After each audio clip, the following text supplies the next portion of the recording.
ہماری پیاری زبان اردو، ہمارے نغموں کی جان اردو، ہماری پیاری زبان اردو، ہمارے نغموں کی جان اردو۔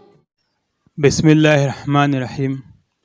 اردو بال بھارتی 7ویں جماعت، دوسری اکائی، سبق نمبر 10، شیخ الہند مولانا محمود الحسن۔ پہلی بات، ماضی میں ہمارے ملک پر انگریزوں کی حکومت رہی ہے، لیکن انگریزوں کی غلامی کے خلاف ابتدا ہی سے جنگیں لڑی گئیں۔ 1757 عیسوی میں سراج الدولہ نے اور 1799 عیسوی میں ٹیپو سلطان نے انگریزوں سے ڈٹ کر مقابلہ کیا۔ ان کے بعد بھی مختلف آزادی پسند افراد اور گروہ اپنے طور پر کوششیں کرتے رہے۔ 1857 عیسوی میں انگریزوں کی غلامی سے آزادی کے لیے ہندوستانیوں نے ہتھیار اٹھائے، پھر یہ سلسلہ چلتا رہا۔ اسی طرح کئی تحریکیں ملک کی آزادی کے لیے کوشاں رہیں۔ ان میں مجاہد آزادی مولانا محمود الحسن کی ریشمی رومال تحریک بھی قابل ذکر ہے۔ اسی تحریک کے 100 سالہ جشن کے موقع پر دارالعلوم دیوبند کے ایک دروازے کو مولانا کی یادگار کے طور پر اردو دروازے کا نام دیا گیا ہے۔ ذیل کے مضمون میں مولانا کی زندگی اور کارناموں کا تذکرہ موجود ہے۔ جنگ آزادی ہمارے ملک کی تاریخ کا ایک اہم موڑ ہے۔ اس قدر وسیع علاقے میں پھیلے ہوئے، قدرتی دولت سے مالا مال اور مردم خیز ملک کو انگریز ہرگز چھوڑنا نہیں چاہتے تھے۔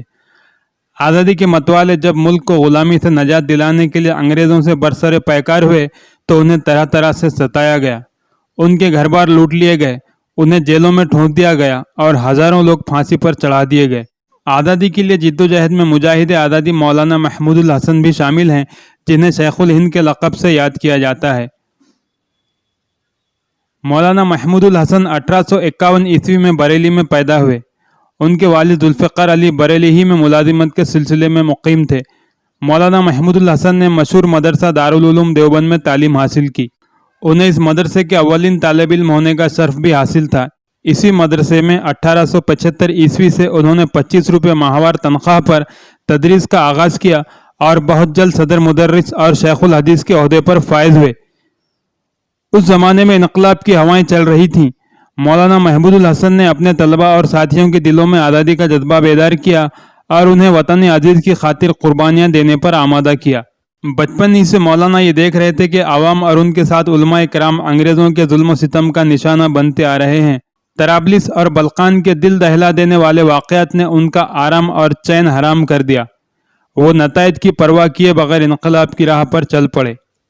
مولانا محمود الحسن نے اپنی عملی زندگی کے آغاز ہی میں طے کر لیا تھا کہ ہم انگریزوں کو اپنے ملک سے نکال کر رہیں گے۔ اسی مقصد کے تحت وہ آخر دم تک جدوجہد کرتے رہے۔ انہوں نے برطانوی حکومت کا تختہ پلٹنے کی خاطر مسلح انقلاب کا منصوبہ بنایا۔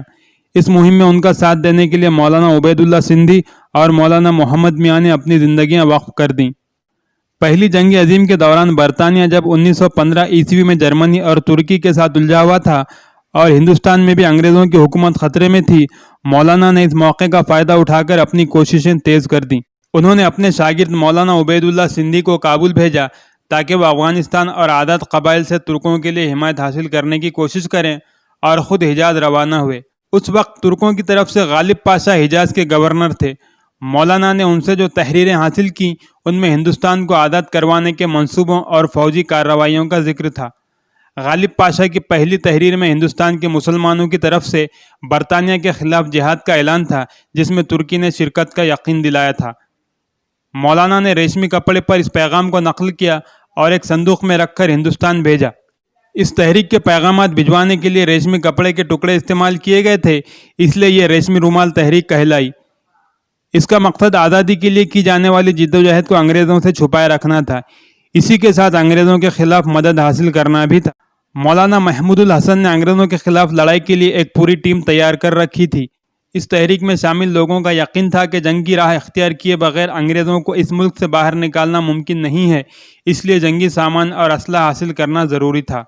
مولانا نے 1915 عیسوی میں حجاز کا سفر اختیار کیا۔ وہ حجاز سے بغداد اور بلوچستان ہوتے ہوئے سرحد کے عادت قبائل تک پہنچنا چاہتے تھے کہ جنگ کے دوران انہیں گرفتار کر لیا گیا۔ پہلے مصر اور پھر وہاں سے مالٹا لے جا کر وہ نظر بند کر دیے گئے، اسی لیے مولانا کو اسیر مالٹا کے نام سے بھی یاد کیا جاتا ہے۔ 3 برس اور 7 ماہ کی قید کے بعد 8 جون 1920 عیسوی کو ممبئی پہنچا کر انہیں رہا کر دیا گیا۔ اس موقع پر تمام قوموں کے لوگوں نے ان کا استقبال کیا اور انہیں شیخ الہند کا لقب دیا گیا۔ رہائی کے بعد انہوں نے جامعہ ملیہ اسلامیہ کا سنگ بنیاد رکھا۔ مولانا محمود الحسن ریشمی رومال تحریک کے روح رواں تھے۔ اس تحریک نے چونکہ آزادی حاصل کرنے میں اہم کردار ادا کیا تھا، اس لیے اس تحریک کے 100 سالہ جشن کے موقع پر حکومت نے مولانا محمود الحسن کی خدمات کے اعتراف میں ایک ڈاک ٹکٹ جاری کیا ہے۔ مولانا اپنے وطن کی آزادی کے لیے آخری دم تک جدوجہد کرتے رہے اور 30 نومبر 1920 عیسوی کو 70 سال کی عمر میں وہ اس جہان فانی سے کوچ کر گئے۔